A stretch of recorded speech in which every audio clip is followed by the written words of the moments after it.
Hey everybody, welcome back to the channel. It's Joe and Melinda here, and we are reading in the book of Luke, and we're in chapter 14 today. And we just hope you guys are getting encouragement or just whatever that you need spiritually from just listening to the Bible being read. So here we are in Luke chapter 14. On the Sabbath, when he went to dine at the house of a ruler of the Pharisees, they were watching him carefully. And behold, there was a man before him who had dropsy.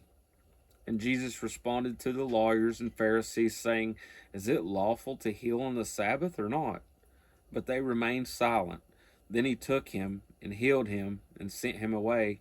And he said to them, Which of you, having a son or an ox that has fallen into a well on a Sabbath day, will not immediately pull him out? And they could not reply to these things.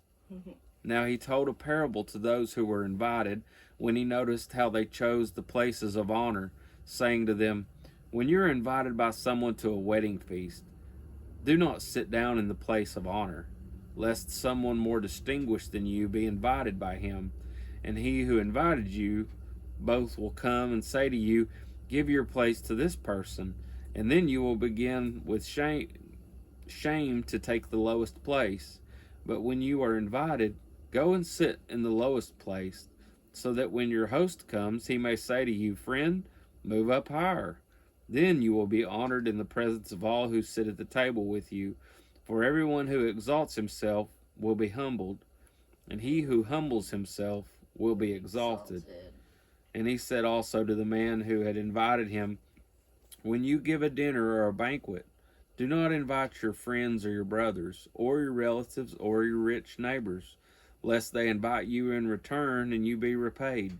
But when you give a feast, invite the poor, the crippled, the lame, the blind, and you will be blessed, because they cannot repay you, for you will be repaid at the resurrection of the just.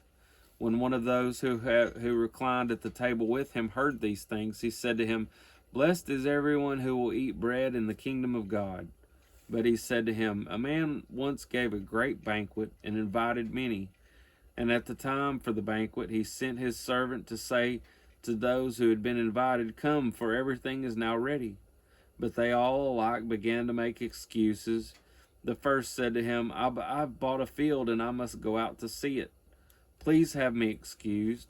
And another said, I've bought 5 yoke of oxen and I go to examine them. Please have me excused. And another said, I have married a wife and therefore I cannot come. So the servant came and reported these things to his master. Then the master of the house became angry and said to his servant, Go out quickly to the streets and the lanes of the city and bring in the poor, crippled, blind, and lame. And the servant said, Sir, what you commanded has been done, and still there is room.